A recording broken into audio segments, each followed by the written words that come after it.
Pronto, acho que já entrou, né? Deixa eu só dar uma confirmada aqui. Pronto, já está ok. Já estamos no ar. Bom, pessoal, boa noite. Bem-vindos a todos para esse mais um papo BIM Day que estamos fazendo aqui pela BIMPE. Hoje a gente está trazendo a professora Érica Cecucci, da UFBA, para falar sobre a experiência dela no uso do BIM dentro dos cursos de arquitetura e de engenharia. E aí, depois da apresentação dela, a gente vai ter um debate entre alguns professores das universidades aqui de Pernambuco, que a gente fez o convite, conduzido pelo professor Max Andrade, da UFPE. E aí a nossa intenção é poder plantar essa semente nas instituições de ensino aqui de Pernambuco para fomentar e fazer a implantação do BIM dentro dos cursos, né? A gente, às vezes, vê muito, isso com certeza vai ser comentado aqui, a gente vê às vezes, o pessoal utilizando ferramentas dentro dos cursos para fazer essa introdução. E aí a gente quer ampliar esse debate, esse conceito, a questão do conceito do BIM, para trazer para dentro das universidades. Convido os professores que estejam assistindo a gente a participarem da BIMPE. A gente está com um grupo de discussão do currículo BIM dentro da BIMPE, coordenado pelo professor Max Andrade. E aí, esse é o primeiro passo que a gente está dando aqui, e a gente pretende dar sequência nessa conversa, nesse debate, dentro desse grupo do currículo BIM. Professor Max, convido você aí a fazer a introdução da apresentação. Então, boa noite a todos, boa noite ao professor Davi, ao professor André Menelau, à professora Érica Cecucci, que vai ser a palestrante, à professora Kelly e ao professor Josué.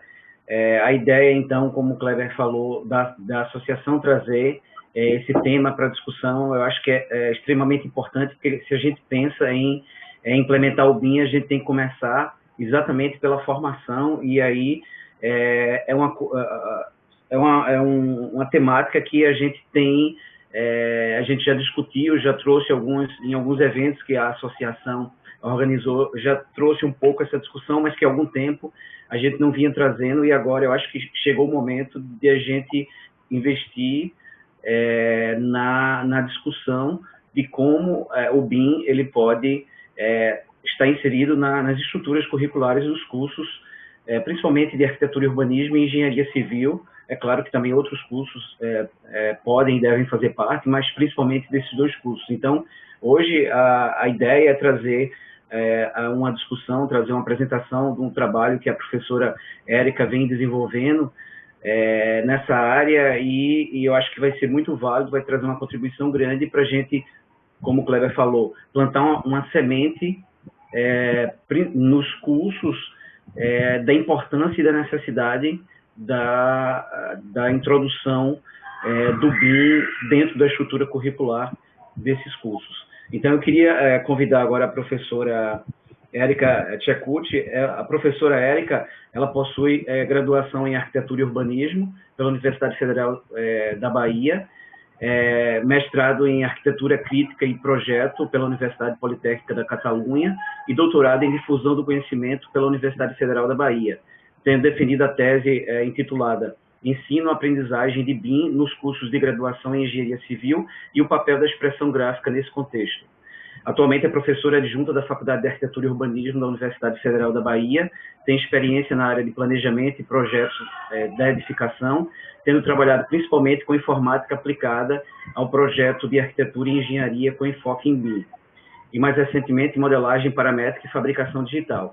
A professora Érica é uma das referências nacionais em currículo BIM, e aí eu gostaria de agradecer em nome da associação e das universidades aqui do estado pela participação e pela possibilidade de estar discutindo com a gente esse tema que é tão importante. Então, professora, é com você. Boa noite a todos. Então, vou iniciar agradecendo o convite. Para mim é um grande prazer estar aqui com vocês. Eu fiz uma apresentaçãozinha, deixa eu ver se eu consigo iniciar. Deixa eu ver. Isso.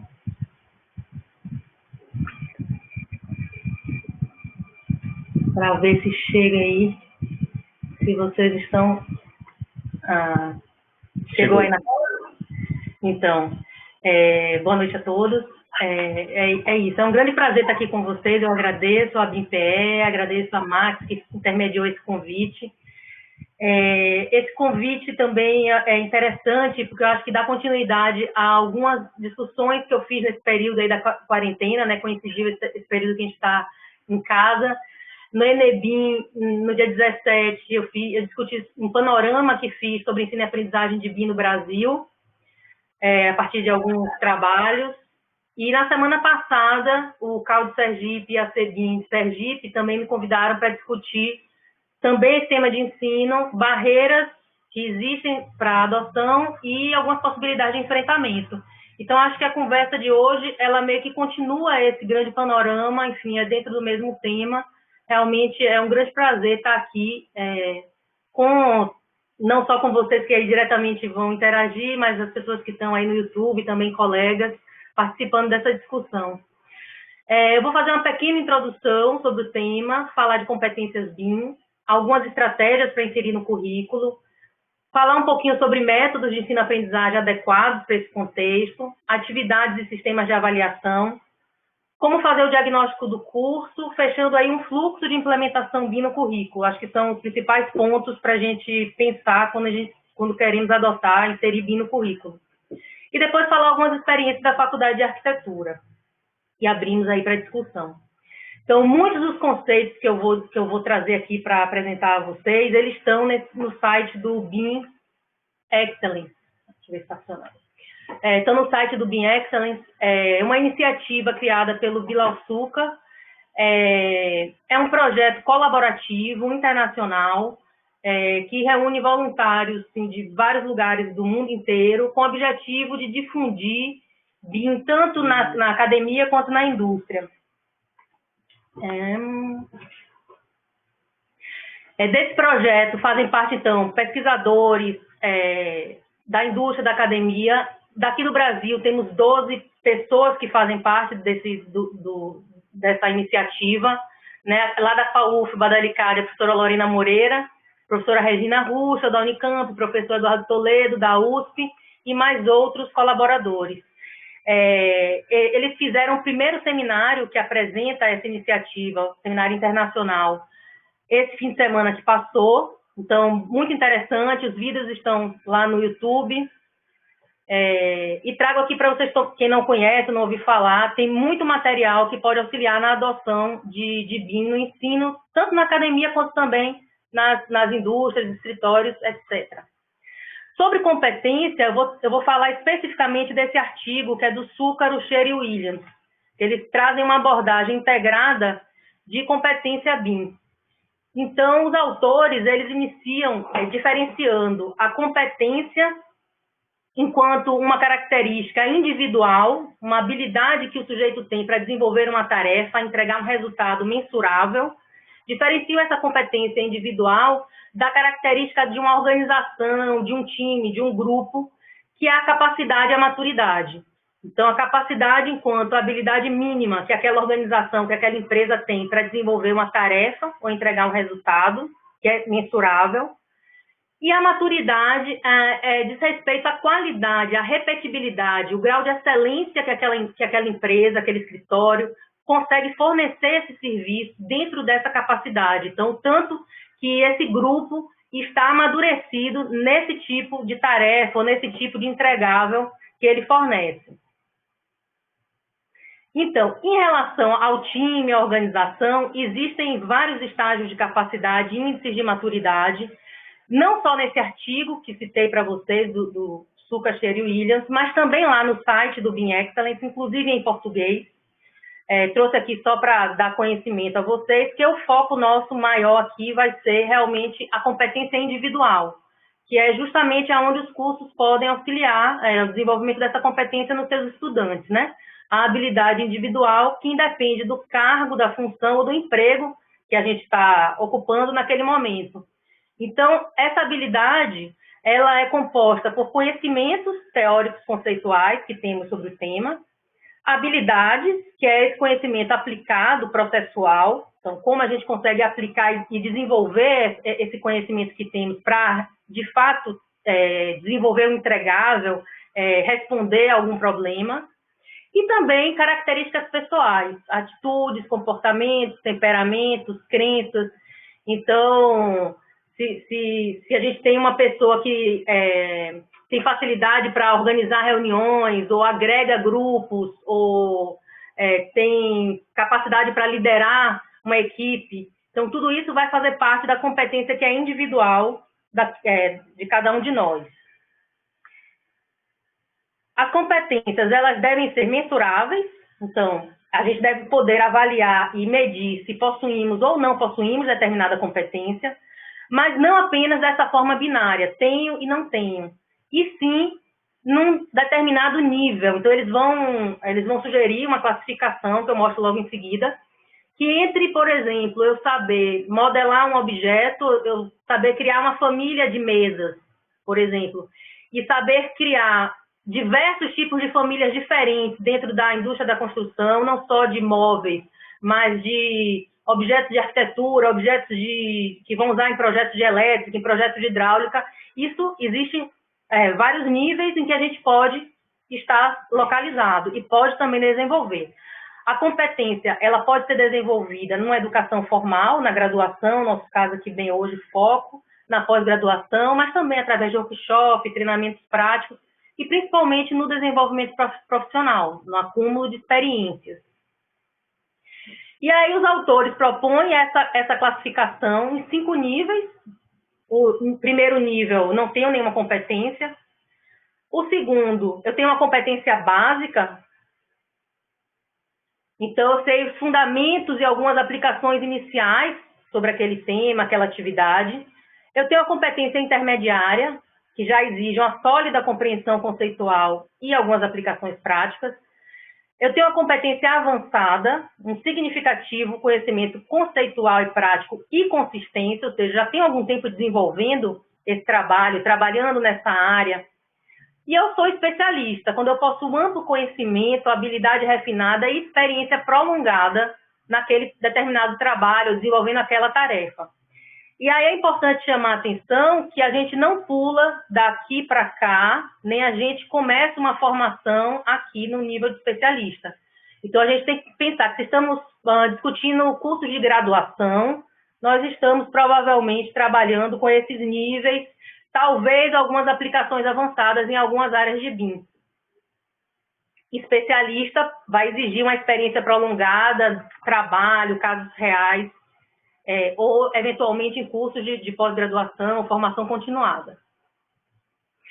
Além da gente ter os níveis de competência, a gente pode diferenciar essas competências, teórico-conceitual ou competências aplicadas, que são realmente 2 categorias diferentes em que a gente pode avaliar, mensurar e buscar desenvolver nos alunos. Então, às vezes, a gente tem pessoas que têm uma capacidade, um conhecimento aplicado muito bom em determinada área, então é muito bom em modelagem, é muito bom em extração de quantitativos, é muito bom em apresentação de projeto, mas às vezes não tem um conhecimento teórico conceitual de todo o contexto BIM, às vezes não sabe explicar ou diferenciar muito bem o que é de fato o modelo BIM, a diferença de um modelo BIM para um modelo geométrico apenas, o que é esse I da informação que compõe o modelo BIM, o que é que isso significa de fato, o ciclo de vida completo da edificação. Enfim, são 2 categorias em que a gente consegue avaliar e mensurar essas competências. Então, as competências individuais em BIM especificamente vão ser características pessoais, conhecimentos profissionais e habilidades técnicas exigidas para um indivíduo executar uma atividade ou entregar um produto relacionado com BIM. E aí existem várias atividades, vários produtos, por exemplo, criar, extrair, usar, apoiar e manter entregas específicas de BIM, modelos, documentos, dados, por exemplo, apoiar entregas em BIM, então está dando suporte na rede de TI numa empresa, instalando programas, Então, podem ser competências em que a gente demande das pessoas, né, se estamos falando de empresas, e competências que a gente pode ajudar a formar nos alunos quando estamos falando dos cursos de graduação. Isso em todo o ciclo de vida do edifício e da modelagem da informação da edificação. Os autores também sugerem a divisão dessas competências por domínios, vários domínios, eu não trouxe todos aqui para discutir com vocês, até porque são extensos, e acho interessante irem lá e também no site do BIM Excellence, porque esses domínios e esses itens de competência, eu acho que podem dar bom subsídio, boa inspiração na hora de montar as disciplinas, de montar os cursos. Então, alguns exemplos. Por exemplo, vou trabalhar uma competência administrativa, políticas e procedimentos. Então, vou trabalhar com estudantes, organizar iniciativas para incentivar a equipe a adotar ferramentas e fluxos de trabalho BIM. Então, vou desenvolver alguma tarefa, alguma atividade para treinar ou para discutir com os estudantes questões relacionadas com esse tipo de competência. Competência funcional. Estabelecer métricas necessárias para medir desempenho financeiro dos projetos BIM. Competência técnica. Normalmente, lá nos cursos de arquitetura, a gente trabalha mais essa competência, né? Documentação e detalhamento. Gerar desenhos com precisão adequada para a documentação da edificação. Então, não são só esses domínios, né? Só trouxe alguns, mas existem um conjunto de domínios, e esses domínios estão agregados em tópicos e itens de competências individuais que podemos ir lá olhar na hora de ajudar a montar uma disciplina e pensar isso mais ampliado dentro de um curso. E aí eu acho que o primeiro passo, então, para a implementação de BIM no currículo é justamente cada curso identificar qual o seu objetivo da formação em BIM. O que deseja que o seu egresso tenha ao sair com o diploma da sua universidade, que nível de competência e que competências aquele curso vai possibilitar, ou vai permitir, ou vai buscar desenvolver, vai favorecer o desenvolvimento nos seus estudantes. Depois disso, a gente tem que pensar na estratégia de inserção dessas atividades dentro do currículo. Existem várias formas de inserir BIM no currículo, a gente pode inserir através de atividades de extensão, através de grupos de pesquisa, através de grupos de estudantes, empresa júnior, enfim. Mas dentro do currículo, as duas principais estratégias são a estratégia pontual e a estratégia integrada. A estratégia pontual vai trabalhar da seguinte forma: vão ser escolhidas algumas disciplinas, essas disciplinas elas vão trabalhar BIM, normalmente em uma sequência lógica encadeada, tem a vantagem de ter pré-requisitos entre si e uma carreira mais continuada de formação. Então, às vezes, sei lá, BIM 1, BIM 2, BIM 3, Informática 1, 2 e 3. É um conjunto, uma sequência de disciplinas em que o curso vai promover a formação em BIM nessas disciplinas. Vantagem é lógica, uma sequência lógica. Você precisa de menos professores que saibam do tema BIM. Aqueles professores que vão trabalhar nessa sequência, eles vão dar conta de fazer essa formação que o curso pretende. Desvantagens.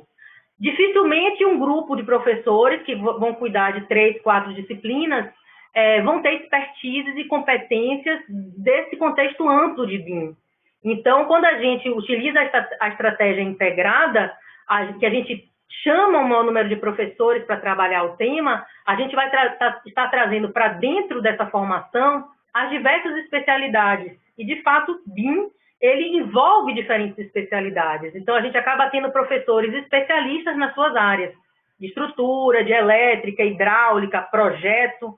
Se a gente estiver falando de HBIM, história, representação. Então, a estratégia integrada, ela tem esse pressuposto da gente trabalhar com um número grande de professores, número grande de componentes curriculares, ao longo da formação do estudante, em várias disciplinas. Dificuldades, justamente, achar esse grupo grande de professores, ou formar esse grupo grande de professores, e fazer com que eles trabalhem de forma articulada e integrada. de forma a evitar que a formação do estudante fique fragmentada e pouco significativa. Então, de fato, é preciso olhar para o currículo de uma forma mais global e ter clareza do que cada componente ou em cada atividade vai ser responsável por formar, dentro desse contexto BIM, aquele estudante. Aqui um exemplo de uma formação pontual de Kimmel, lá em 2008, ele apresenta essa ideia, enfim, existem outras, de uma formação feita em 2 anos e meio, dentro de um curso, que tem uma disciplina introdutória de construção gráfica, se fala visualização, comunicação, algumas dimensões do modelo e softwares BIM. O primeiro semestre de BIM, a introdução aos modelos, criação e visualização de formas, organização de elementos 3D, vão falar dos LODs, representação de projetos, introdução a alguns modelos complexos, então, primeiro ano. O segundo semestre BIM, criar um modelo mais complexo, gerenciar informações, modelar objetos especiais. Em terceiro semestre de BIM, criar um modelo mais complexo, mais completo, analisar dados relevantes. E, finalmente, um semestre aí de estágio, que vamos botar o aluno nos escritórios, nas empresas, nas construtoras, para trabalhar com BIM e concluir essa formação. Oi, professora Érica? Oi. Desculpa estar interrompendo rapidinho.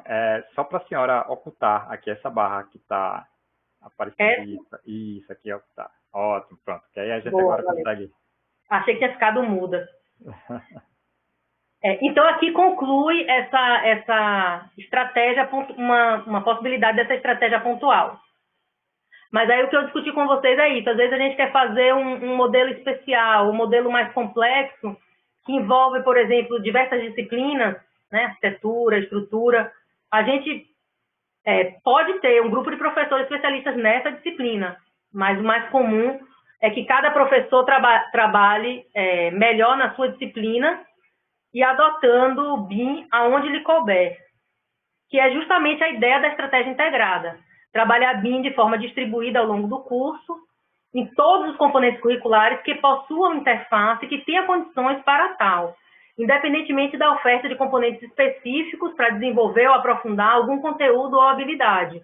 Então, a gente olha o currículo, a gente olha a formação que o curso está oferecendo para o estudante, a gente identifica onde pode trabalhar BIM, onde cabe, e depois verifica se o curso deseja aprofundar algum tópico, eu quero formar um aluno com um nível um pouco mais avançado em determinado tema ou em determinada competência, aí eu posso desenvolver algumas disciplinas optativas, workshops, algumas opções, formações complementares, né?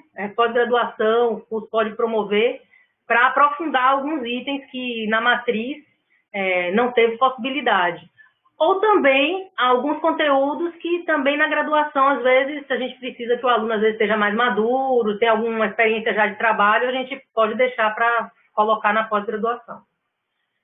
Então, para ajudar nessa estratégia de inserção integrada de BIM no currículo, foi que no doutoramento a gente desenvolveu um método, que eu vou apresentar aqui para vocês, que é um método para mapear e analisar as emendas do curso. E o objetivo é justamente isso, descobrir aonde são esses lugares que, a princípio, eles têm maior interface com BIM e que, a princípio, são os lugares onde a gente pode iniciar e que pode estar trabalhando com BIM dentro de um currículo que já exista, né? Então, a gente vai olhar para esse curso e vai, para cada ementa de cada disciplina ou de cada atividade ofertada, vai avaliar 4 categorias. Então, primeiro a gente analisa se aquela disciplina tem relação com BIM. E aí, a gente tem 3 respostas para essa análise. A partir da ementa, a gente pode dizer que não tem relação com BIM, a princípio. A gente pode dizer que tem uma relação clara com BIM. É uma disciplina, sei lá, estruturas, instalações elétricas, projeto, tem relação com BIM, é possível. E tem uma categoria intermediária que foi pensada para aquelas disciplinas que não têm uma relação específica com o BIM, mas que pode ter, a depender do foco que o professor dê para essa disciplina. Como, por exemplo, Nos cursos de engenharia de arquitetura, às vezes a gente tem disciplinas de comunicação e expressão, de metodologia de pesquisa. Então, pensar em metodologia de pesquisa. O professor ele vai estar discutindo diversos métodos de pesquisa, para isso, às vezes, ele vai utilizar artigos para mostrar diferentes métodos que foram utilizados por diferentes pesquisadores. Então, eventualmente, num currículo que se pensa BIM, esses artigos eles podem discutir temas relacionados com o BIM. O foco da disciplina, o foco do professor, não é o conteúdo do artigo, é a metodologia que foi utilizada naquela pesquisa, mas já permite que o estudante ele já leia sobre o tema, ele já comece a se inteirar com os conceitos relacionados com o BIM. Isso também pode acontecer nas disciplinas de comunicação e expressão. Então, às vezes o professor ele está trabalhando questões da comunicação, mas está trabalhando com textos, com materiais que tenham o tema de BIM.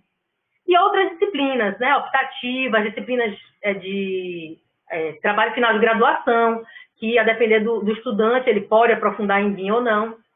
Então, são disciplinas que a gente marca que pode ter uma interface, mas que não é interface clara, depende aí do professor.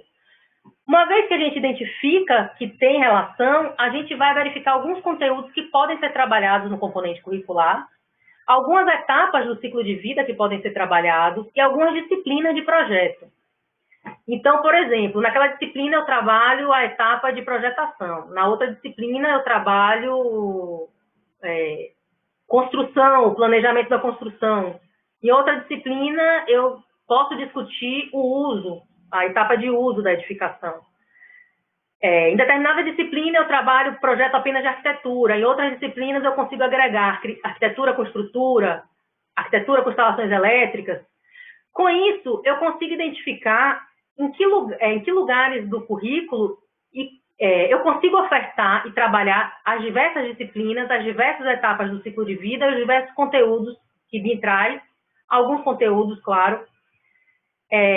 E também consigo identificar uma coisa interessante, o que o curso não traz. Então, eu identifico aquilo que eu consigo trabalhar nas emendas como estão, que é possível, e consigo identificar aquilo que na princípio não tem no curso, como está posto, e aí a gente pode refletir sobre isso e discutir. Queremos trabalhar essas questões que a princípio não tem uma interface, não está tão fácil pelo currículo que aqui está, queremos.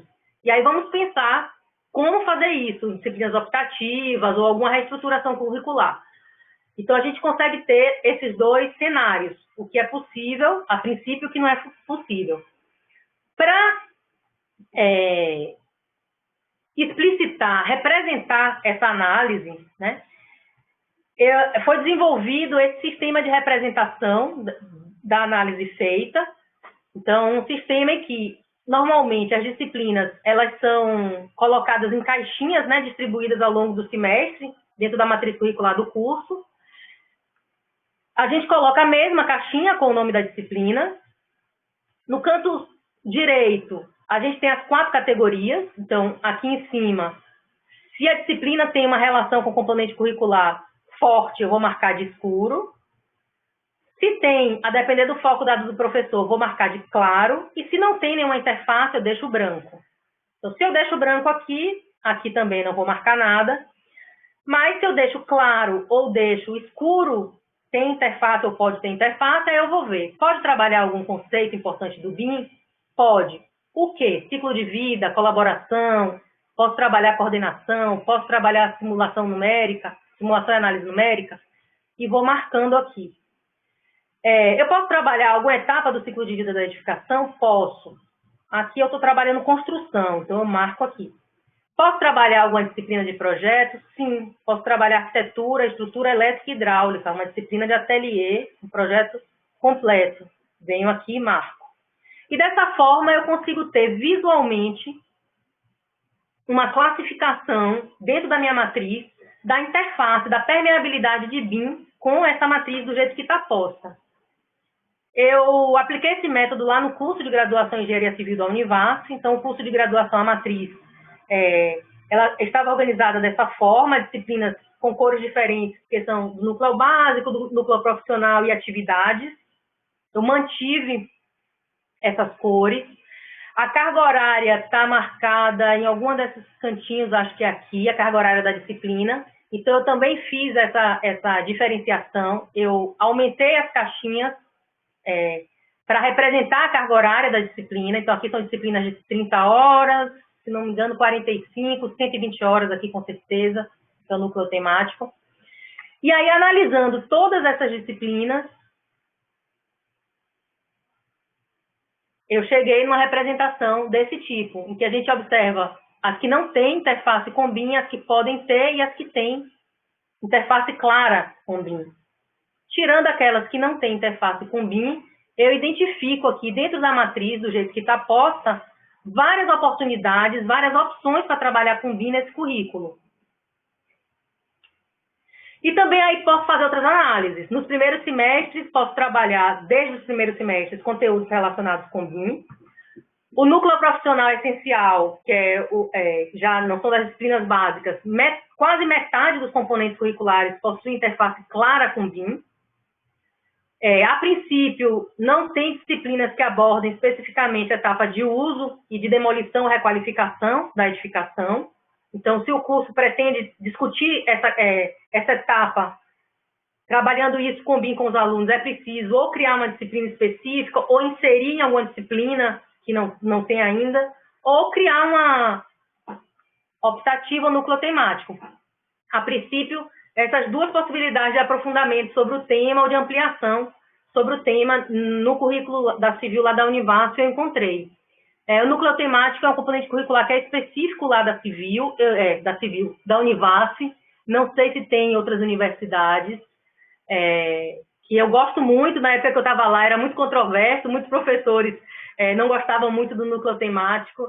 Eu, particularmente, sempre gostei. Um componente curricular que envolve ensino, pesquisa e extensão e um grupo de professores. Então, é uma oportunidade assim, fantástica para trabalhar com BIM dentro lá do currículo, dos cursos lá da Univasf.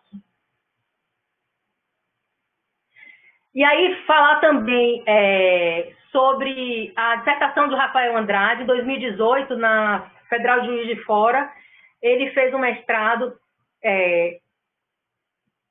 a avaliar a adoção de BIM nos cursos de arquitetura, e ele propôs algumas mudanças nesse método que eu desenvolvi na tese, algumas mudanças enfocando um pouco mais os cursos de arquitetura. Então, ele mudou aqui as categorias, segundo a resolução do CAL, para competências do arquiteto. Então, mudou algumas, aquelas categorias que eu tinha para o curso da Civil, sugeriu algumas categorias, patrimônio, urbanismo, algumas coisas ligeiramente diferentes, e fez também uma aplicação lá do curso em Juiz de Fora.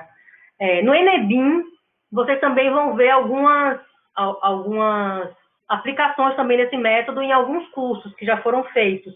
Então, acho que são ferramentas interessantes para que a gente perceba, assim, do jeito que está o curso, onde podemos começar, onde são os melhores locais para trabalhar com BIM no curso como está, sem precisar fazer grandes alterações nas matrizes curriculares, nas emendas, enfim. Então, uma vez definido o objetivo, estratégia, se vai ser pontual, se vai ser integrada, botei aqui colaboração para a gente lembrar que é preciso pensar em como é que vai ser essa colaboração entre docentes. A gente precisa discutir um pouco sobre métodos de ensino e aprendizagem. Então, como eu falei aí no início de competências, BIM, a gente não vai resolver ensino de BIM apenas trabalhando com conteúdo. Então, é preciso desenvolver competência, habilidade, atitude no estudante. Então, é preciso que o estudante ele participe de processos, e os métodos adequados, ideais para trabalhar esse tipo de formação são métodos ativos de ensino-aprendizagem. Existem vários métodos ativos, métodos que precisam desenvolver a autonomia do estudante, integrar diferentes saberes. A gente precisa ensinar o aluno a ir buscar novos caminhos. E aí eu trouxe o exemplo do PBL. Normalmente a maioria das pessoas conhece o PBL como aprendizagem baseada em problema, foi daí que surgiu, né? Mas tem um laboratório, esse laboratório da Stanford, ele é coordenado pela professora Renate Fruster. Ele tem um trabalho bem interessante e algumas discussões sobre o P5BL. Então, são aprendizagens baseadas em pessoas, em projetos, em problemas, em produtos e em processos. Então, é uma gama de possibilidades para a gente trabalhar em diversos tipos de atividade de ensino e aprendizagem de BIM para formar diferentes competências. Então, podemos, por exemplo, pensar em atividades que o foco vai ser as pessoas, as equipes. Então, vamos trabalhar os estudantes, um vai ser um gerente BIM, o outro vai ser o projetista de arquitetura, o outro vai ser o projetista de hidráulica, o outro vai ser o modelador de famílias. Vamos trabalhar focando em processos de colaboração, vamos trabalhar desenvolvendo algum produto diferente, resolvendo algum problema. Então, são alguns focos, algumas possibilidades para se trabalhar utilizando o PBL, o P5BL. Outro lugar interessante para se buscar informação sobre esse método é a Netcom, vou deixar lá nas referências esse artigo dela com o Graf-Du, não sei o primeiro nome deles. Ela tem vários artigos também sobre o PBL. E aí eu trouxe algumas diferenciações, né, da abordagem mais disciplinar, mais tradicional, controle do professor, versus essa abordagem baseada na inovação, baseada no estudante, né, em que a gente tem problemas mais mal definidos, mais abertos. Trabalhar com métodos de ensino-aprendizagem ativo é mais trabalhoso, né? O professor ele não vai fazer uma prova que a resposta vai ser 2 e depois vai corrigir 10 provas, se teve 2 está certo, se não teve 2 está errado, não é nada disso. O professor vai dar um problema para os alunos, que podem vir soluções completamente inesperadas, e ele vai estar lá para discutir essas soluções. Então, justamente por isso, normalmente são experiências de ensino e aprendizagem muito mais ricas. A gente coloca os alunos para pensar e a gente pensa junto com eles, então é um trabalho de aprendizagem colaborativo de fato. Então, são métodos que, se por um lado eles são mais trabalhosos para o docente, eu não tenho nenhuma dúvida de que eles são muito mais enriquecedores e são, de fato, ideais para trabalhar com BIM, porque a gente não vai trabalhando só conteúdo, vai estar trabalhando formação de competências. Importante ressaltar que são métodos, eu estava discutindo isso até hoje com o pessoal da LICAD, lá no grupo do WhatsApp, são métodos que demandam dos estudantes.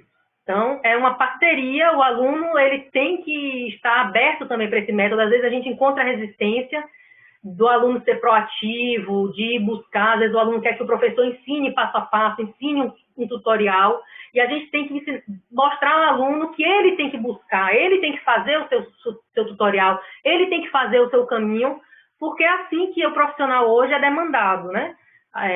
Então, a gente precisa ensinar, obviamente, dar apoio a esse estudante, mostrar o caminho, dar os materiais, mas ensinar isso para ele, desenvolver, de fato, competências.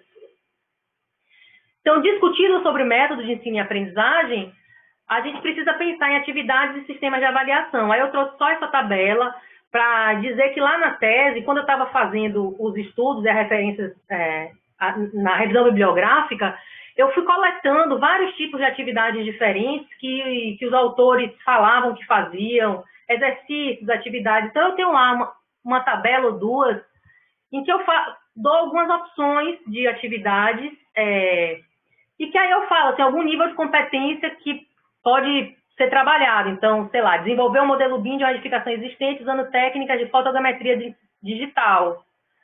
Um nível de competência mais avançado, eu imagino que talvez uma disciplina obrigatória a gente não consiga, mas a gente pode ofertar um trabalho desse tipo numa disciplina extracurricular, dentro de pesquisa, extensão, criação e edição de famílias de componentes, talvez um nível intermediário, não seria na primeira disciplina, na disciplina mais básica.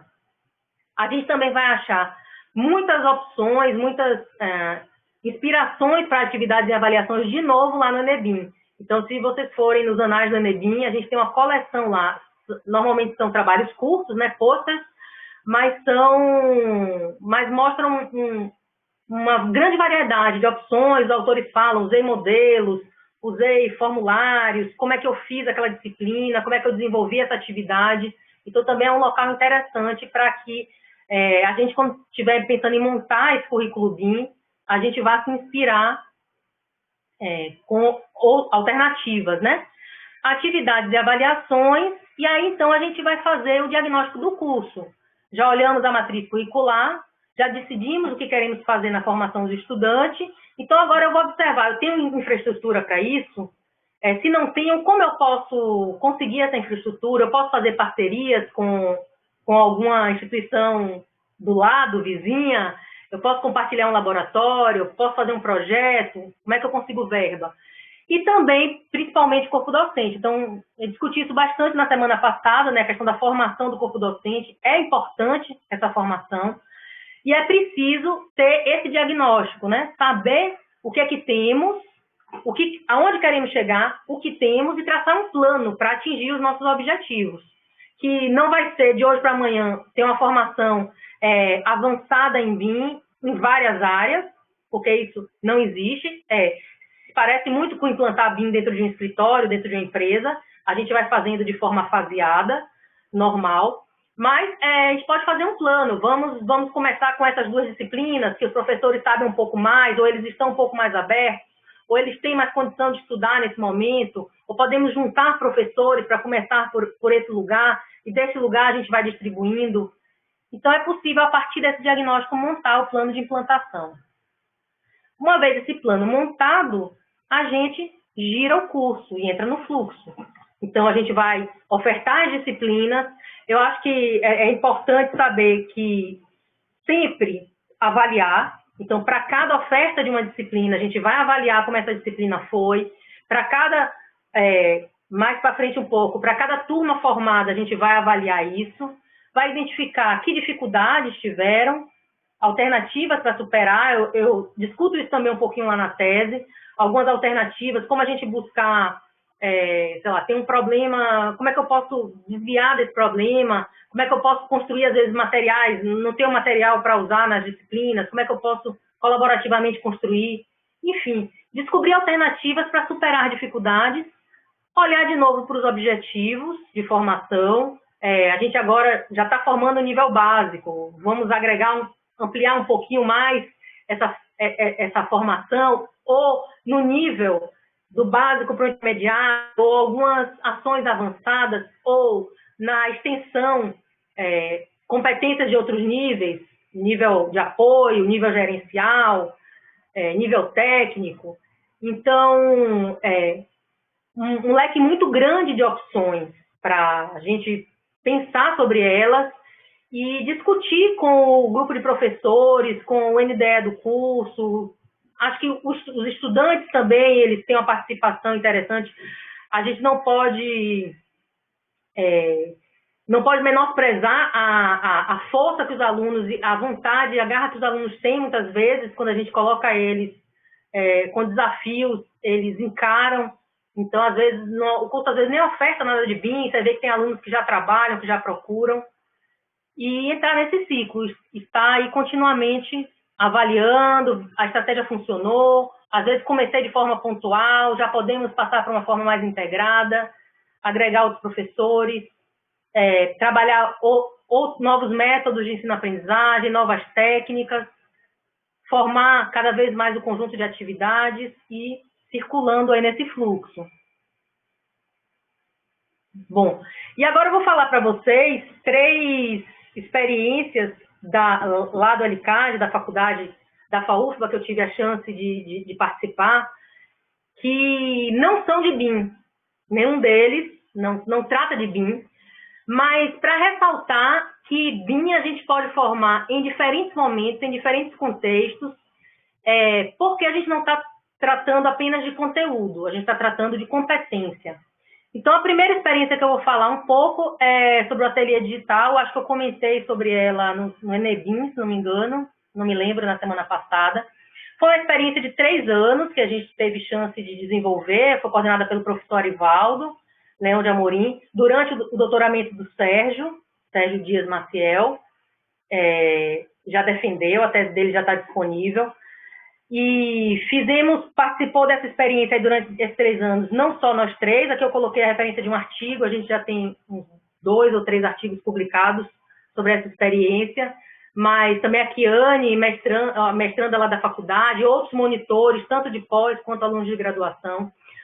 Ateliê de projeto digital com alunos do primeiro ano, Ateliê 1, e primeiro e segundo ano, em 2017.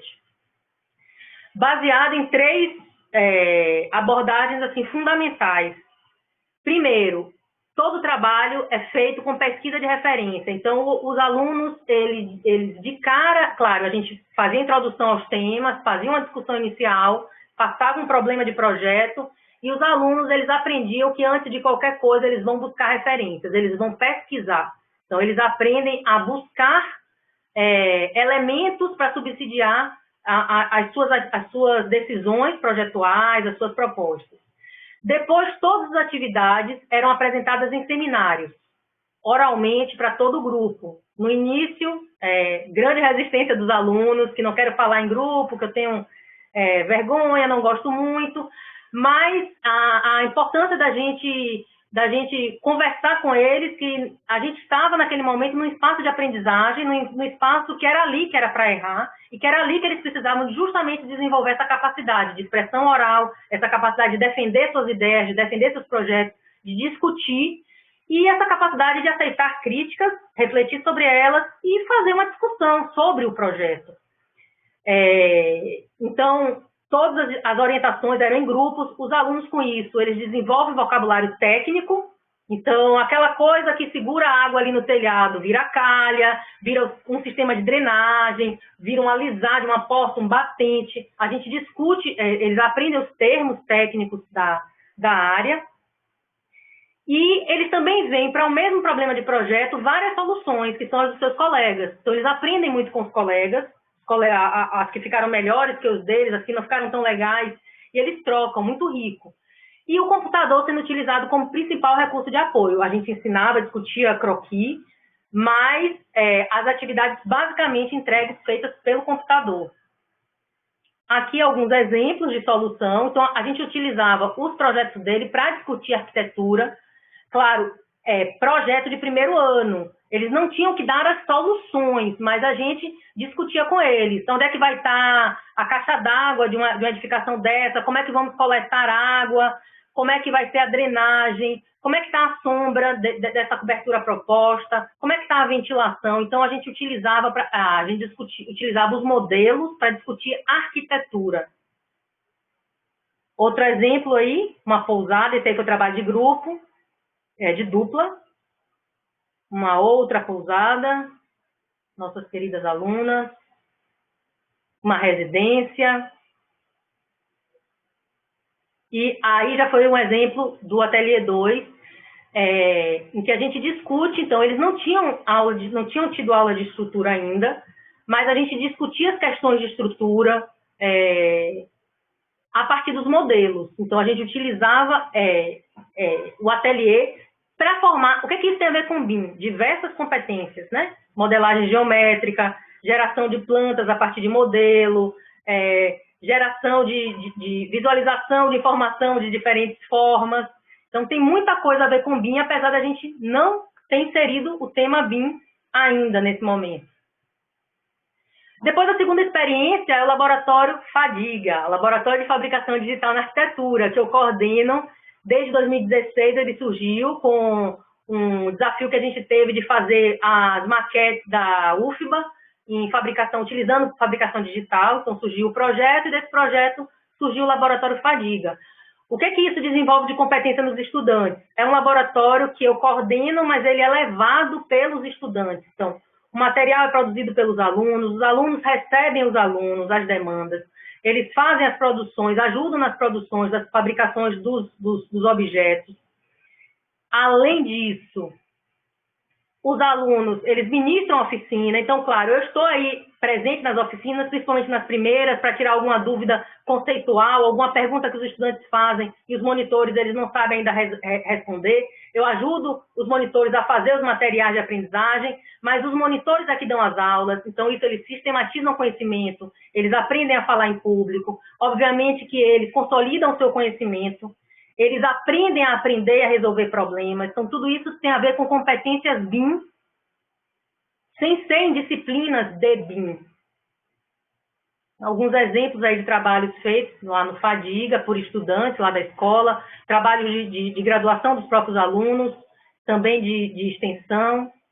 E a terceira experiência é uma experiência muito interessante que eu tive a chance de desenvolver com o professor Felipe Tavares. O professor Felipe, há pouco, saiu lá da LICAD, está na USPB, mas continuamos trabalhando em parceria, inclusive ele está dando um curso agora, eu estou participando do curso dele, então a parceria vai continuar. Então, nós fizemos um curso de extensão, introdução ao estudo de algoritmos generativos e fabricação digital de formas complexas, em algumas versões, com grupos diferentes, em que os alunos eles propunham alguns pavilhões, a gente escolhia e fabricamos 2, esse aqui na escala 1:3, e esse aqui na escala 1:1, que feito em papelão, que está na biblioteca da escola. Então, também uma atividade em que os alunos eles têm um protagonismo muito grande. Então, acho que quando a gente fala em formação em BIM e olhar o currículo de forma integrada para formar em BIM, é a gente pensar essas várias opções, essas várias possibilidades de estar discutindo essa formação, que no fundo, não é só em BIM, é formar um aluno para ser capaz de enfrentar os desafios dessas tecnologias que estão vindo, que é BIM, mas que é sim, que vai ser sim, ou que já é sim, e que é realidade aumentada, que é realidade virtual, enfim, é um conjunto de tecnologias que os cursos eles têm que enfrentar, e eu acho que eles têm que pensar muito assim, de forma global, integrada no currículo, né? Olhar as disciplinas, as atividades, mas olhar também de forma integrada para conseguir dar conta desse desafio, né? E acho que é isso. Acho que também estou no tempo. Boa. E acabar falando disso, né? São várias opções, vários caminhos. Eu acho que cada curso tem que desenvolver o seu caminho. É possível desenvolver o seu caminho. Então, se tiver um aluno, mas não tem ninguém aqui que sabe nada de BIM. Então, de repente, vamos investir na formação de 1 ou 2 professores. Esses professores eles vão ser formadores de outros. Vamos chamar outros professores para fazer workshops, para formar os nossos docentes. Vamos iniciar em algum local ou de alguma maneira, e daí a gente parte. Então, existem várias possibilidades, vários métodos, várias técnicas, vários softwares, várias plataformas possíveis para a gente inserir BIM no ensino. E aqui eu deixo as referências que eu falei, alguns artigos que eu acho que são interessantes, aqui o do PBL, algumas experiências legais, referência dos sites, lá no BIM Excellence tem muito material interessante sobre adoção de BIM e sobre ensino, no ENEBIM muitos artigos, posters interessantes também, referências de imagens, e é isso, vamos então para a melhor parte, que é a discussão. Vou voltar aí para ver você, porque eu só estou vendo minha tela.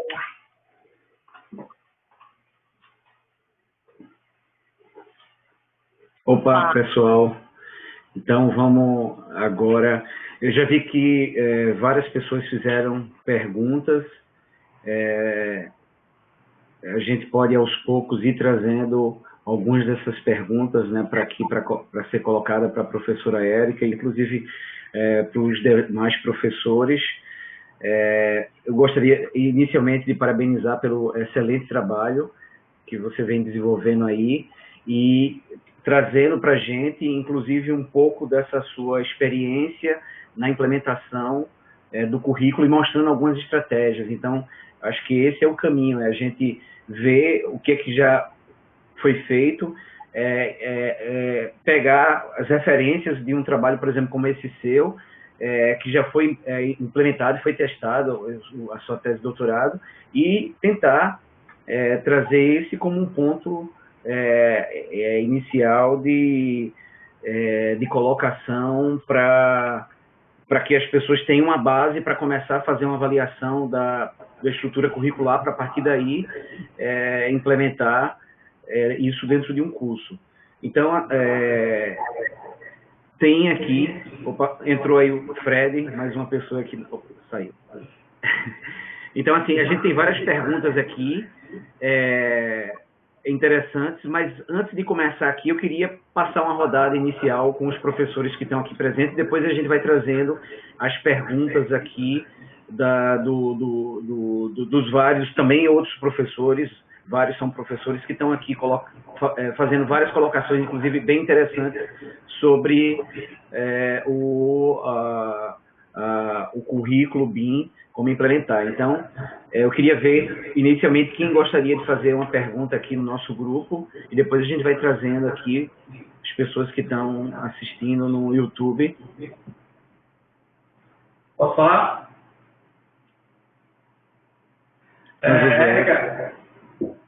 Foi muito interessante, muito boa. Esclareceu, deu umas sacadas muito boas para a implementação do BIM no currículo.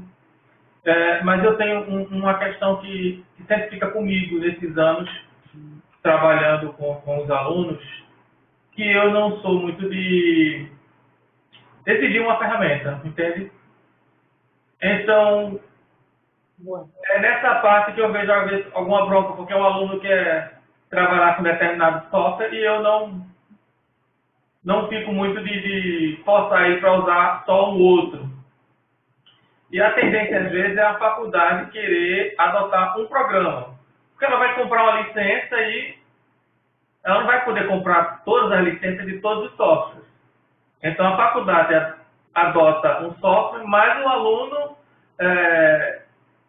pode querer outro. Então, como é que você tem essa experiência? Como é que é na sua situação? Como é que acontece lá? Ótima pergunta. Pode querer, e eu acho que ele deve querer. Uhum.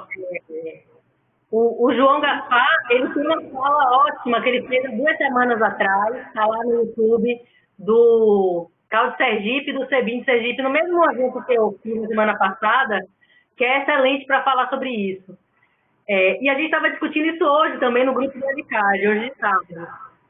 Eu acho que a gente tem os formatos neutros. Eu acho que a gente tem que trabalhar nos processos muito mais do que nas ferramentas. Eu acho que o que a gente deveria estimular é o aluno aprenda a ferramenta, porque a ferramenta, você já tem você tem várias ferramentas e você tem muitos tutoriais e é um passo a passo.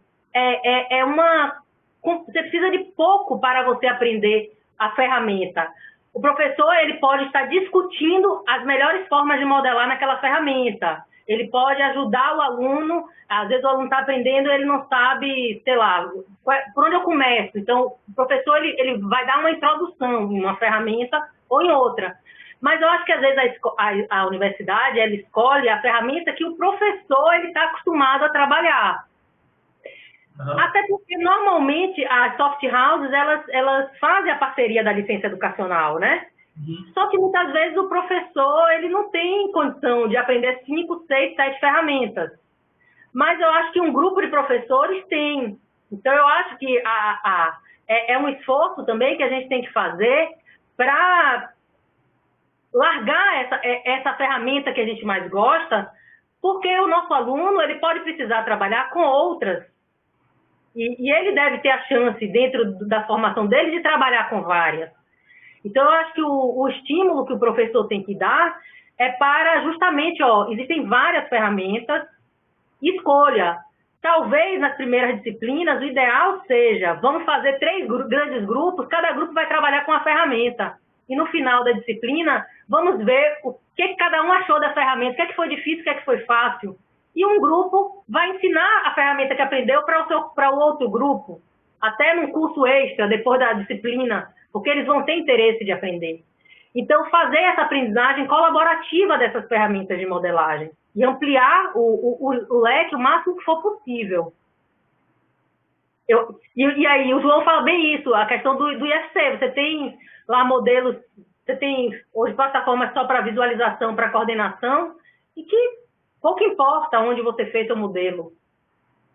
É BIM, tá ok. É isso que importa.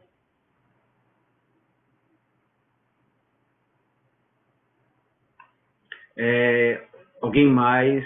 Professor Davi, professora Kelly, professor André, Kleber, não sei se eu gostaria de fazer um questionamento. Keila, boa noite a todos. Desculpa, Keila. Primeiro, agradecer a Kleber pela oportunidade de estar aqui. Nós estamos extasiados, é a palavra. Nós, que eu digo, é o grupo, inclusive vários colegas estão acompanhando essa oportunidade que a gente está tendo aí. A professora Érica, eu disse que estou na cola dela há muito tempo. Todos esses eventos que ela falou aí que estava, eu estou na cola dela, estou sempre lá marcando presença. Veja, eu sou professora, sou arquiteta de formação e eu hoje sou professora no Instituto Federal de Pernambuco, né?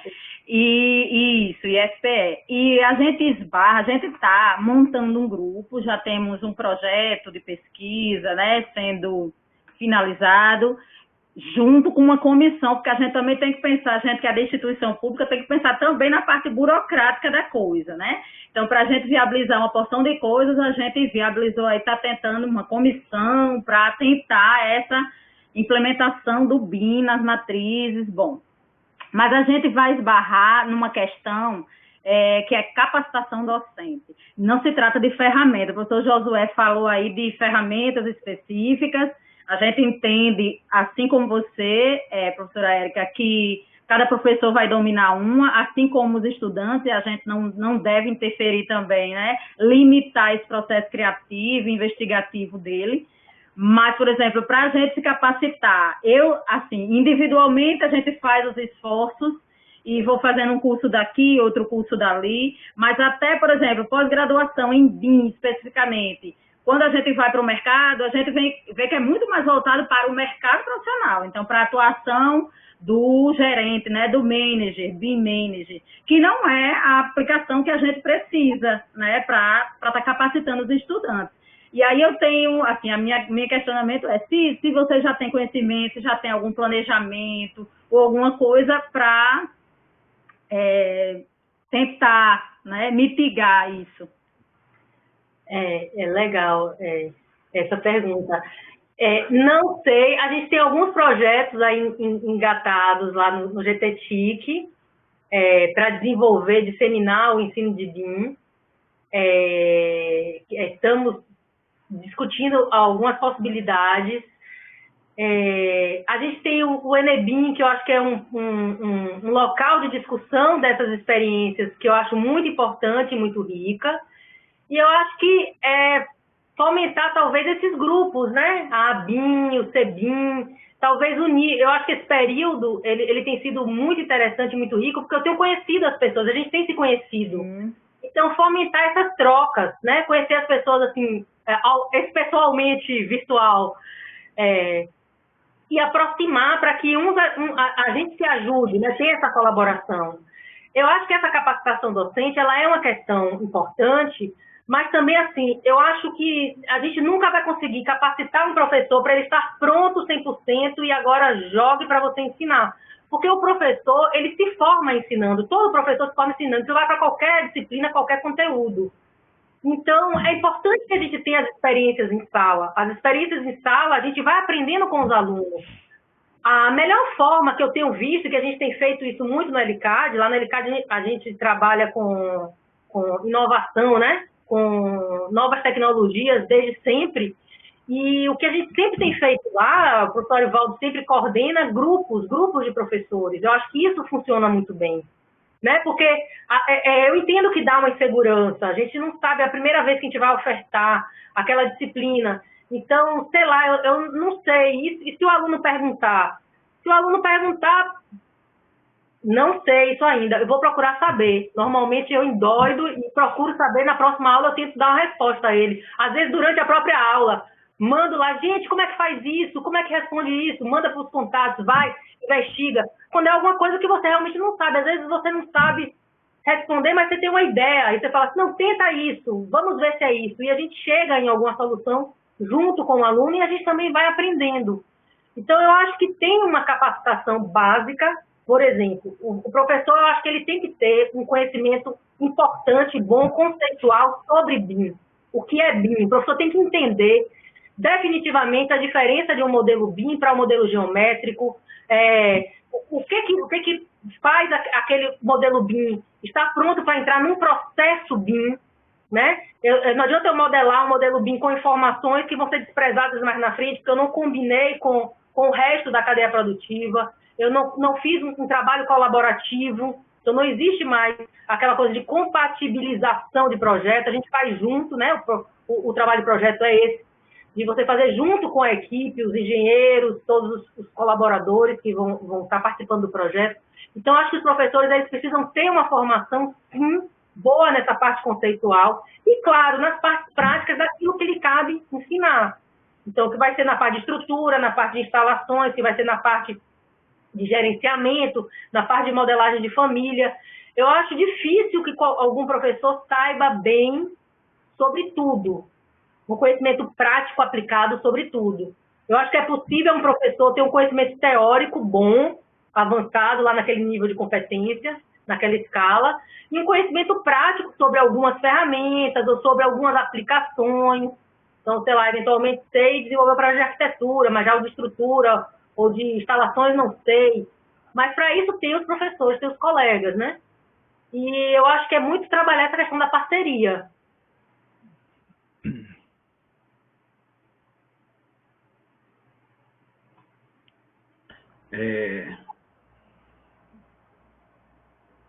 Eu queria, então, fazer uma pergunta, então, enquanto o povo está aí esperando.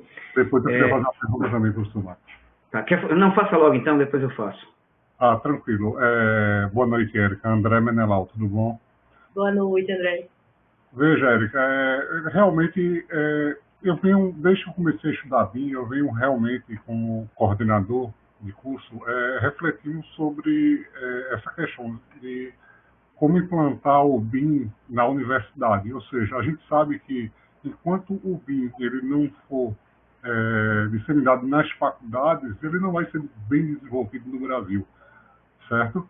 Uma das perguntas que eu ia fazer, que a própria Keila já fez, era em relação à capacitação dos professores, e você realmente já falou. Isso realmente é o maior problema, entendeu? Seria realmente a capacitação dos professores. O tempo que eu venho estudando BIM e tentando desenvolver, eu vejo que tem, assim, um universo completamente diferente, é muito grande o universo do BIM, certo? Mas eu vejo também que eu já tinha pensado, não metodologicamente, feito você disse, na implantação de BIM, quais as disciplinas possíveis que a gente possa implantar BIM, para que pelo menos vá alimentando a cabeça do aluno, enquanto ele não tiver realmente um currículo, vamos dizer, exclusivamente voltado, já integrado com o BIM. Certo? Mas eu vejo também algumas dificuldades das próprias disciplinas. Isso eu não estou me referindo à minha faculdade só, mas geral, em todas as faculdades, que é a questão até prática da coisa. Então, eu vejo que no BIM, para o aluno ele ser bom, ele tem que realmente saber de tudo sobre construção civil. Não é só, vamos dizer, arquitetura, ele tem que saber realmente tudo. Não só a parte, vamos dizer, teórica, como a parte prática, propriamente dita. Ir para uma obra, como é que uma laje encaixa numa viga, entendeu? Como é que ele vai modelar um BIM se ele não sabe realmente os detalhes construtivos específicos, entendeu? Como é que é feita uma parede de banheiro, como é que, até onde vai impermeabilização, entendeu? E etc. Normas de desempenho, e por aí vai. Minha pergunta, eu queria saber se vocês estão aplicando realmente essa parte mais prática, essa parte mais realmente técnica e detalhada da construção em si. Ainda não. Lá na faculdade, a gente também, lá na FAUFBA, e também lá na Civil, na Poli, a BIM ainda está sendo adotado em algumas disciplinas de informática. Os alunos, às vezes, usam a ferramenta como modelagem geométrica para fazer o modelo, mas extrair planta, mas não é BIM ainda. A gente está discutindo o currículo lá. Eu acho que vai ter boas chances de ter experiência, de ter novas experiências, enfim, inserção de BIM. Mas eu acho o seguinte também, é um processo de amadurecimento. Então, a gente não pode esperar. Geralmente, os cursos que esperam botar BIM no final do curso, porque o aluno ele já está mais maduro, pelo que eu tenho visto, descobre que deveria ter entrado com isso antes. Então, por exemplo, é interessante que o aluno ele aprenda num nível de modelagem menor. Então, vou fazer uma modelagem no LOD 200 e quando eu souber de fato como engasta a viga, como a laje ela se comporta, eu já sei fazer essa parte da modelagem, eu já sei que é importante fazer certo, eu vou colocar informação e eu vou detalhar mais o meu modelo. Eventualmente, a gente vai trabalhar em grupos, em equipes.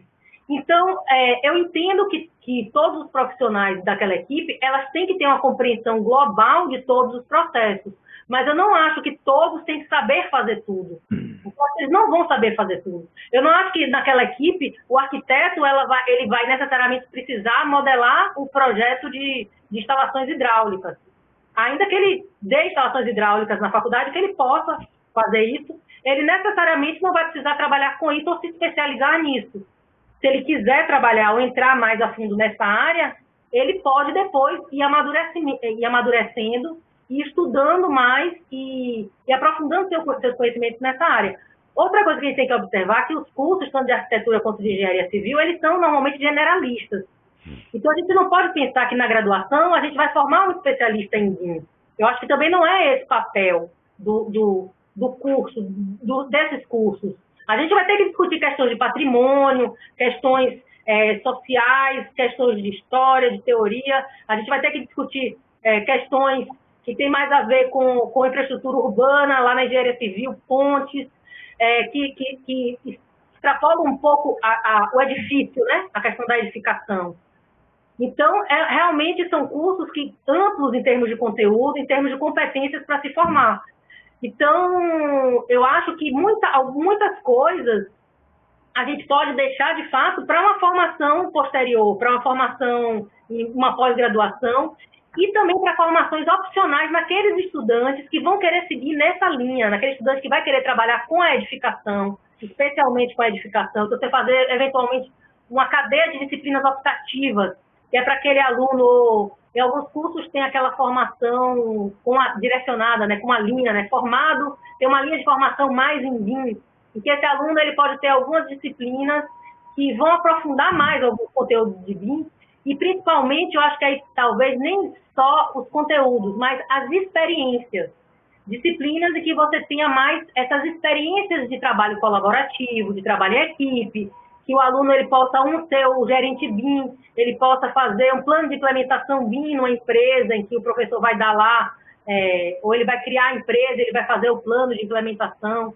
Então, fazer atividades para trabalhar outras competências que não as competências básicas, iniciais. Mas eu acho que também, assim, de novo, é grande, BIM é grande, é complexo, mas a gente não pode deixar essa grandeza, essa complexidade nos parar. Então, uma vez que eu sei que é muito grande, eu não consigo atingir tudo isso, eu tenho que ter clareza que eu consigo estudar com os alunos modelagem. Modelagem não é BIM, mas ele tem que modelar para fazer BIM? Tem. Ok, eu consigo. Depois de modelar, eu consigo falar para ele sobre a importância das informações, das categorias, das famílias, dos componentes. Eu consigo ensinar ele a criar suas próprias famílias? Consigo. Eu consigo agora trabalhar com ele outras disciplinas integradas, eu consigo botar ele para trabalhar estudante de arquitetura com estudante de civil da própria universidade, ou de universidades parceiras, eu consigo fazer trabalhos assim? Consigo. Eu consigo colocar eles para gerenciar a equipe, eu vou ficar só de fora, vendo como é que eles gerenciam. E eu acho que isso é um processo, é um caminhar. A gente não vai conseguir chegar, e a gente também não vai conseguir, eu acho, propor atividades em nível mais avançado, de capacitação mais avançada, sem o aluno ter esse básico, esse nível mais básico. Eu acho que é preciso pensar que, assim como faz uma implementação de BIM numa empresa, que, às vezes, alguns casos de insucesso de implementação de BIM em empresa acontecem por isso, porque não se tem clareza dos objetivos, ou os objetivos eles estão muito altos e não estão faseados, e por isso não tem sucesso. Eu acho que no ensino é um pouco da mesma forma. A gente conseguir olhar para o nosso curso, você falou, já tenho aí aonde eu consigo aplicar. Onde você consegue aplicar, provavelmente você vai ter professores mais e menos adeptos. Então, chama esses mais adeptos e vamos começar com esses. E talvez os outros, vendo o resultado desses, porque assim, eu acho que a gente que trabalha com BIM, é inegável que tem vantagens. A gente não duvida disso, a gente não duvida que as vantagens superam em muito o trabalho, qualquer que seja ele. Então, os colegas, quando perceberem isso também, eu acho que é uma tendência, eles vão também se aproximando. Obrigado, Érica. Eu até gostaria de fazer também uma pergunta rapidinho. Estamos vendo, né? Eu acho que a implantação do BIM em cadeiras sempre vai significar que você está implantando ferramentas. Então, não tem jeito. Eu acredito que a implantação do BIM nos cursos tanto de arquitetura como de engenharia, elas precisariam também de uma ou duas disciplinas novas. Essa disciplina seria o BIM. BIM 1, BIM 2, por exemplo, onde se trataria especificamente do processo. Por exemplo, você pode ver um livro como o BIM Handbook, e ele é um livro que daria um excelente livro-texto para uma cadeira de BIM 1 e BIM 2.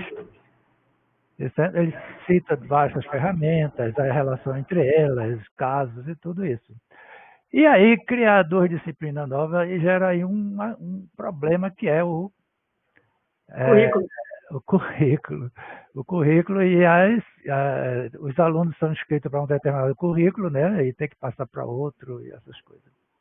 Mas é isso aí. Mas aí, professor, eu acho que tem duas questões aí interessantes. Em algumas disciplinas, por exemplo, do curso da Civil, você tem algumas disciplinas de administração, de gerenciamento de obras, de construção, que você pode trabalhar processos.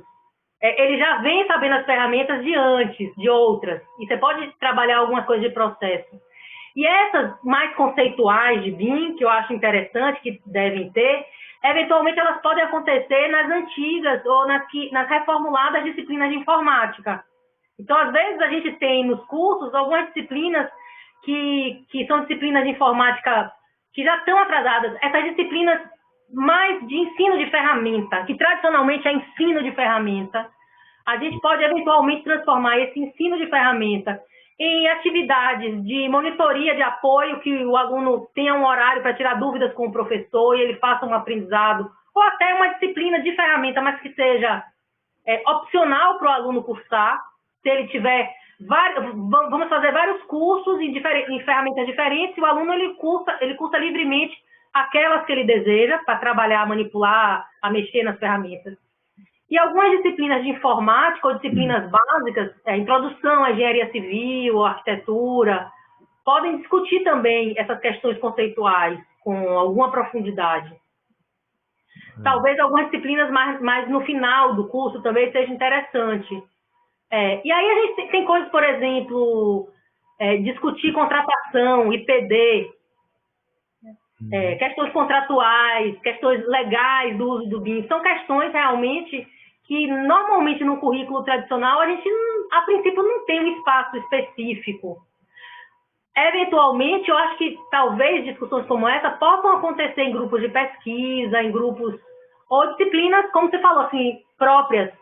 E talvez essas disciplinas possam ser também optativas para o aluno ele cursar, se ele desejar de fato seguir nessa linha para trabalhar com BIM.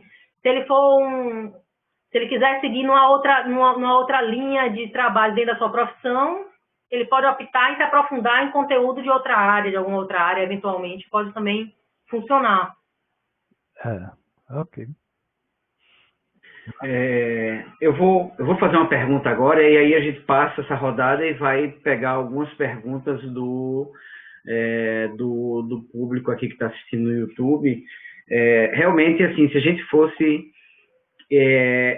ia mais a fundo mesmo, a gente não ia parar isso daqui por hoje, ia ser algumas horas, porque realmente é um assunto muito instigante e principalmente para quem está na vida acadêmica sabe que isso daí é algo que é essencial nos dias atuais, nos próximos anos, vai fazer parte da nossa discussão do nosso dia a dia. A pergunta que eu faço aqui é: quais os grandes desafios para a implantação do curso BIM, assim, de uma maneira bem sintetizada? Você já mostrou uma série de coisas, mas qual seria o grande desafio, assim, no curso de arquitetura? Eu acho que o maior desafio hoje, eu acho que é a formação docente.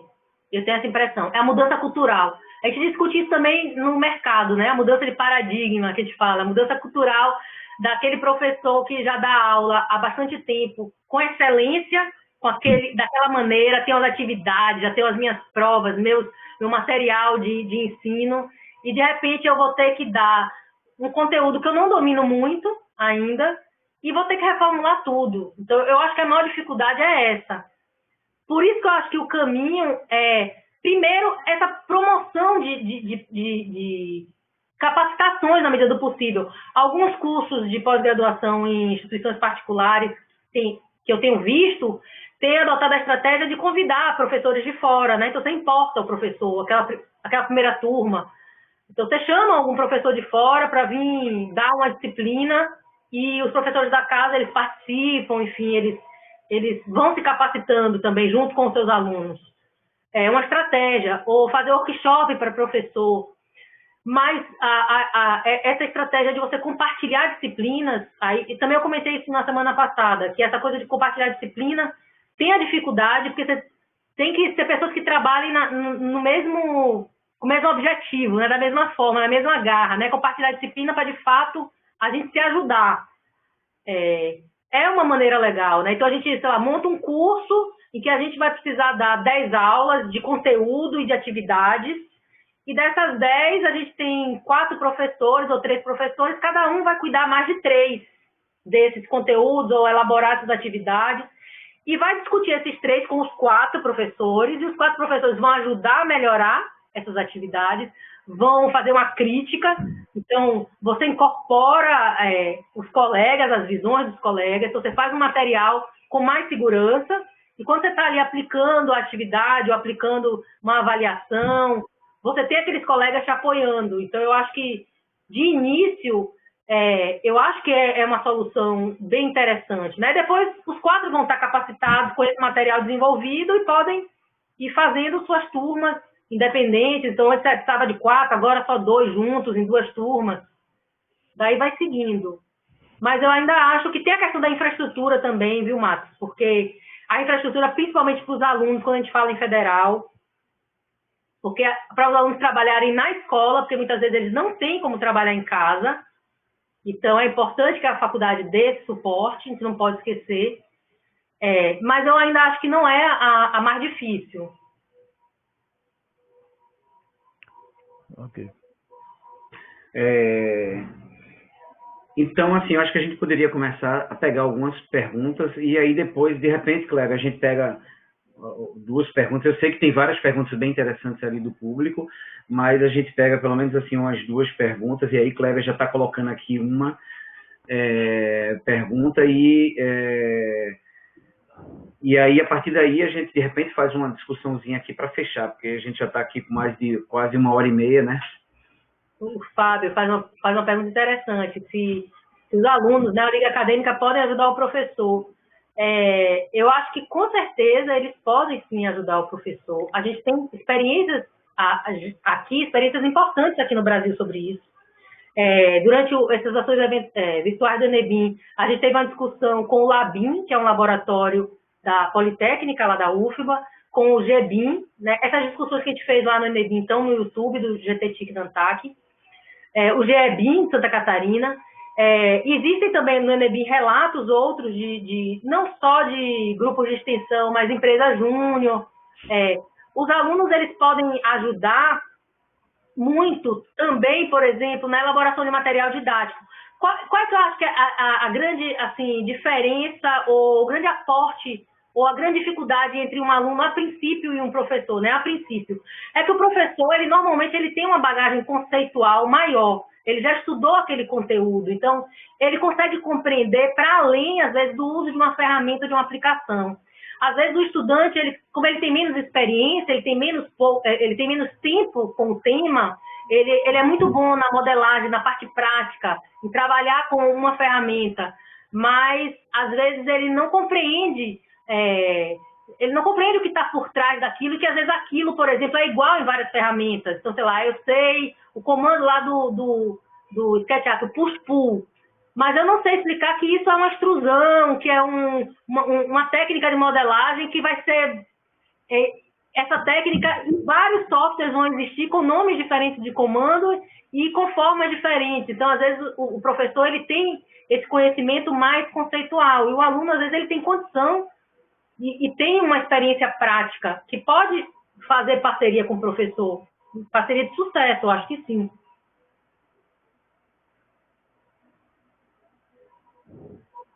Lego o mesmo projeto. Boa pergunta. Se é pedagogicamente viável. Aí tem algumas questões envolvidas, que eu acho o seguinte, vamos supor, num curso de arquitetura, eu acho que o aluno de arquitetura, eu acho que de civil também, civil eu vou falar com menos propriedade, que não é a minha área, mas aí os engenheiros podem me corrigir. Eu acho que um aluno, ele deve experimentar diferentes tipos de projetos na sua formação, com diferentes temas, ele deve resolver problemas de projeto em diferentes situações. Então, eu devo resolver um problema de projeto urbano, numa escala menor, numa escala maior, um centro comercial, vou trabalhar com uma escola, vou trabalhar uma edificação com alguma complexidade. Então, nesse sentido, eu acho que é importante o aluno ele desenvolver, ter a oportunidade de desenvolver, trabalhar com temas diferentes. Outra questão difícil de você levar o mesmo tema, o mesmo projeto, é que, eventualmente, esse aluno, supondo que ele não consegue levar ao final uma determinada disciplina, naquele semestre ele precisa trancar essa disciplina. Aí, no semestre que vem, pode ser que a turma que venha esteja trabalhando outro projeto. Em uma outra situação. Então, você pensar que o curso inteiro, nos vários semestres, vai estar trabalhando um projeto só, vamos escolher residência, escola, porque são problemas de projeto. E a gente não pode nunca deixar de ter em mente, nunca, que aqui a gente está formando arquitetos, engenheiros, para trabalhar com a edificação, com o espaço construído. O que importa é o espaço construído. Não é o projeto, nem é o modelo BIM, nem é o método, nem a colaboração. O que importa é o resultado final disso tudo. Então, é preciso que se discuta essas questões projetuais, as questões técnicas, as soluções técnicas que vão ser adotadas. Não só a representação ou a representação delas, gráfica e da informação, né? Então, tem várias questões que precisa se discutir. Então, quando você fala um projeto só longo, eu acho que não. Mas eu acho que é possível um só projeto em 3, 4 disciplinas dentro de um semestre. Então, você fazer os projetos integradores, tem a FAIS, faz um chamado que são projetos integradores, que vão usar diferentes disciplinas, diferentes áreas. Então, eu acho que isso é possível. Nesse semestre, é difícil, de novo, né? O grupo de professores planejar um semestre colaborativamente. Mas isso seria possível. Nesse semestre, vamos trabalhar 3, 4 tipos de problema de projeto e os alunos vão resolver esse problema de projeto nas várias disciplinas. Em várias disciplinas. Eu acho que é possível. Eventualmente, durante o ano, também acho. Lá na faculdade, a gente tem os ateliês que são anuais. Mas, por exemplo, nossos ateliês aí que eu falei para você, nós fizemos vários projetos, nós discutimos vários temas durante o ano, não é um só.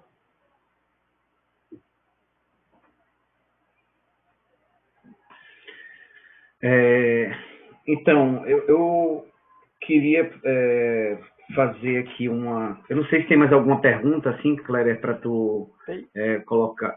Quer dizer, tem várias, né? Tem várias perguntas. Tem várias, mas, assim, como a gente já está aí passando, acho que está 1h30 mais ou menos, uma coisa que eu acho que assim, foi muito valiosa dessa apresentação, todo o conhecimento que a gente viu sobre como entender um processo de implementação, a proposta que você coloca, e eu acho que fica aqui para o grupo a ideia de, como o Cléber até comentou logo no início, que é uma ideia que a associação tem já há algum tempo, mas de criar um grupo, e inclusive a gente criou algum tempo atrás, não sei se o Josué lembra, há alguns anos atrás, um grupo do WhatsApp, só que não foi muito para frente, para fomentar aqui regionalmente, inclusive, eventualmente a gente pode estar pedindo a participação, o auxílio da professora Érica, para estar discutindo em nível até regional as várias experiências, os vários desafios, porque a gente vê que, como a professora Érica colocou, um dos grandes desafios exatamente são as pessoas. Então, é você criar uma cultura para mostrar que BIM não é simplesmente ferramenta, mas é uma mudança de paradigma, uma mudança de cultura. Mostrar que BIM não é um fim, mas é um meio. Então, isso aí é uma outra coisa importante. É um meio para se chegar a um determinado objetivo, como a professora Érica acabou de falar, que é o edifício, a cidade. Então, essa discussão eu acho que é muito importante para criar uma cultura e uma consciência coletiva da importância do BIM, entendendo o BIM não como ferramenta. É claro que em algum momento a gente tem que passar pela ferramenta, em algum momento a gente tem que usar ela para o projeto, mas a gente tem que ter essa noção que a implantação, e aí eu falo não só dentro do meio acadêmico, se você vai para as empresas, é isso que acontece. Qual é o grande desafio numa empresa?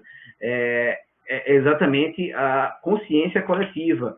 Aqui a gente vê a associação, vê o grande desafio que é, por exemplo, no Estado, de trazer as pessoas a utilizarem o BIM.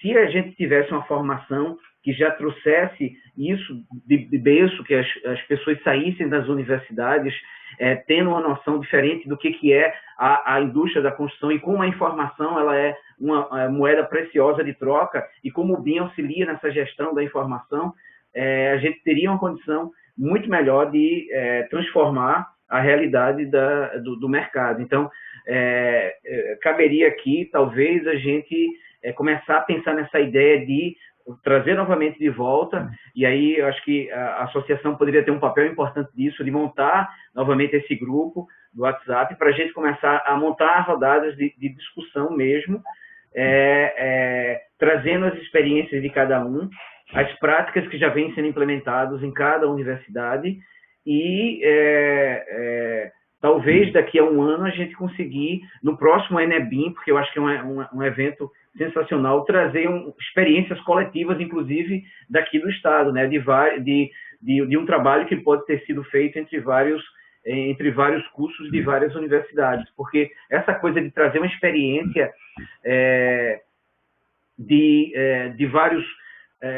às vezes é muito difícil, dentro de um curso, avançar muito, mas quando você pega um professor de uma universidade, um professor de uma segunda universidade, de uma terceira, e faz uma disciplina que traz um pouco dessa experiência do BIM, isso pode levantar os olhos para as pessoas a enxergarem um outro lado, que não simplesmente aquele lado que eu acho que é muito comum ainda, de entender o BIM como ferramenta A, ou B, ou C, mas entender muito mais como uma maneira de encarar a indústria da construção baseado numa riqueza de informações que hoje em dia é possível se ter para gerenciar toda desde a etapa de projeto, a construção e até o uso e manutenção do edifício.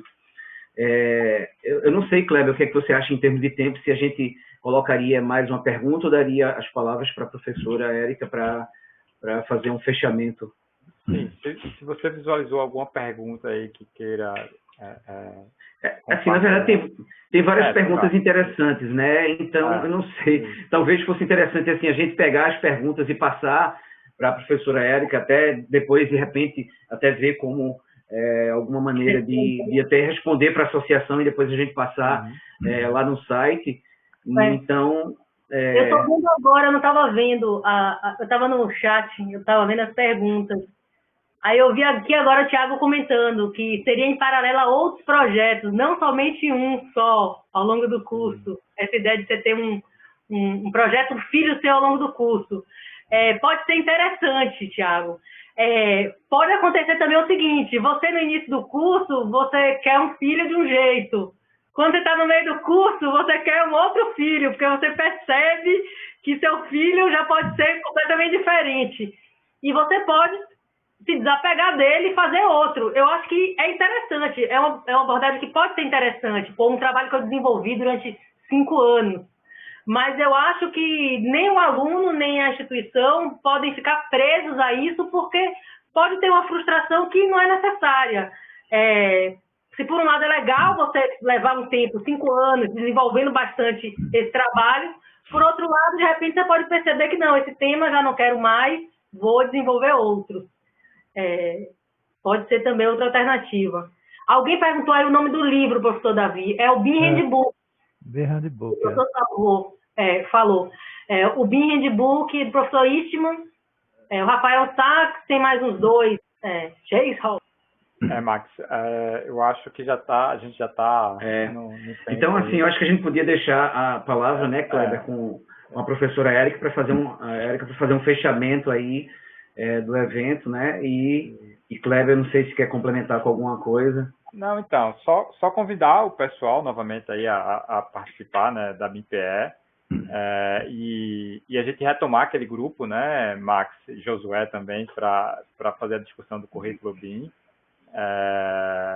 E aí, se for possível, com a participação até da professora Érica também, agradecer a professora Keila Costa, professor Josué Mendonça, de duas instituições que participaram da minha formação, IFPE ainda na época da EDFPE, faz um tempinho. Professor Mendonça, Josué, foi meu professor no curso de arquitetura, justamente na disciplina de introdução ao projeto digital. A gente conversou muito sobre esse tema aí de ferramentas, qual ferramenta, já utilizava uma ferramenta, via o pessoal já andando na linha de uma outra ferramenta e o professor utilizando outra ferramenta durante a disciplina. E aí foi bem interessante que eu guardo isso até hoje. Kleber, foque em aprender a projetar. A ferramenta como diz, é uma ferramenta que vai auxiliar você no projeto. E você vai estudar aquela que você já tem, mas o seu foco deve ser aprender projeto, fazer arquitetura. Lembro isso já tem uns 15 anos atrás, quando o Josué me passou isso. E aí agradecer ao professor Davi, Max e André Menelau aí como coordenador da Estácio, né? E principalmente a você, professora Érica. Foi assim, só pelos comentários que a gente tem aqui, todo mundo agradecendo muito a sua apresentação. E aí fica plantada essa semente aí para a gente, aqui em Pernambuco, poder trazer essa questão do tema do currículo BIM para as universidades.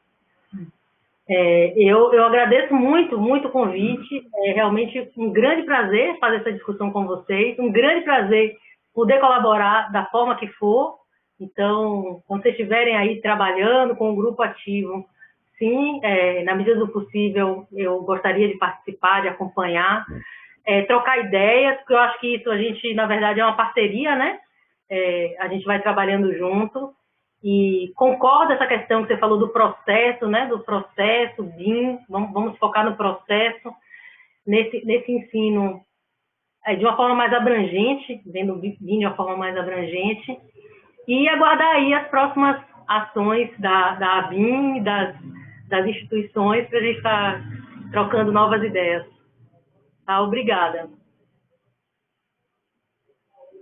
Obrigado.